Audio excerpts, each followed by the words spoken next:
Baik, jika dalam peperiksaan ditanya, jelaskan pengurusan sumber manusia ataupun PSM, jadi kita fokus 3 kata kunci untuk 3 markah. So, kita fokus yang pertama melibatkan polisi dan prosedur. Bila sebut polisi itu dia undang-undang lah ataupun peraturan.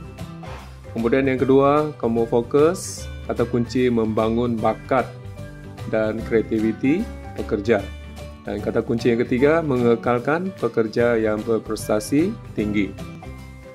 Bila sebut sumber manusia ini, kita kaitkan dengan pekerja.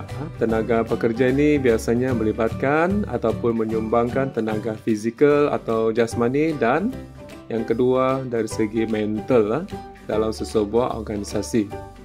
Dan biasanya sumber manusia ini perlu diurus dengan baik bagi mencapai matlamat organisasi.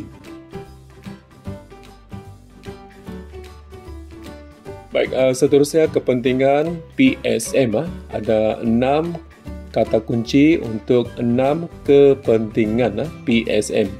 Jadi di sini saya hendak bagi permudahkan, kita ikut secara urutan lah untuk kepentingan ni. Okey, sudah pasti yang pertama, sesebuah organisasi perlu mengagihkan sumber manusia. Okey, ke bahagian atau unit atau jabatan. Kemudian yang kedua, sudah pasti sumber manusia ini perlu mencukupi.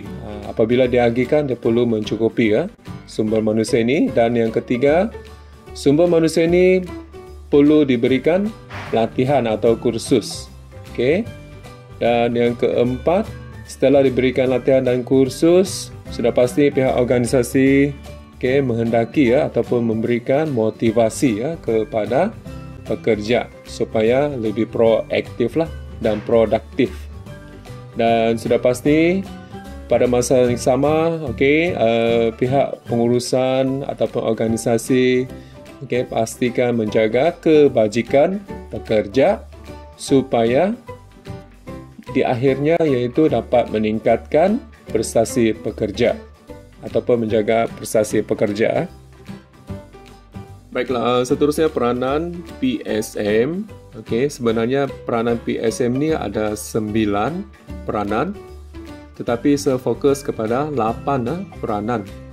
Sebahagian daripada peranan ni PSM pernah keluar dalam kertas 2. Dan yang kalau kita lihat yang paling kerap keluar ni peranan membentuk persekitaran kerja harmoni. Ada 4 kali keluar dalam kertas 2. Kita lihat peranan yang pertama, merancang, merekrut. Merekrut ni maksudnya kita mengambil lah, membuka peluang pekerjaan ataupun menawarkan pekerjaan, kontrak dan deskripsi tugas pekerja. Jadi kalau di sini kita ingat kata kunci yang penting sajalah di bawah peranan yang pertama ini. Kita ingat kata kunci keperluan dan kualiti pekerja. Yang kedua, proses pemilihan pekerja yang betul. Kata kunci yang seterusnya, mengikut deskripsi tugas ataupun keperluan, kehendak tugas yang perlu ataupun kelayakan. Dan seterusnya sudah pasti menawarkan kontrak kerja yang menarik. Peranan yang kedua, membangunkan pasukan untuk mencapai sasaran ataupun matlamat organisasi. Pernah keluar pada tahun 2020 kertas 2. Di sini kita ingat kata kunci untuk membangunkan pasukan ini, kita perlu ada semangat berpasukan. Kata kunci semangat berpasukan. Yang kedua, perkongsian idea, pengetahuan, kemahiran, pengalaman dan sebagainya.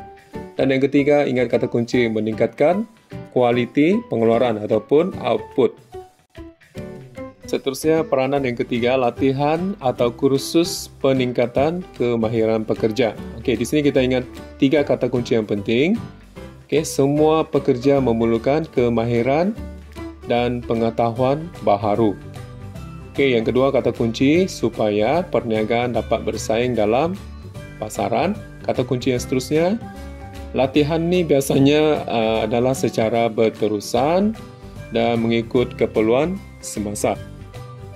Peranan yang keempat, prestasi pasukan. Di sini kita ingat kata kunci, 3 kata kunci. Yang pertama, meningkatkan prestasi pasukan yang tinggi.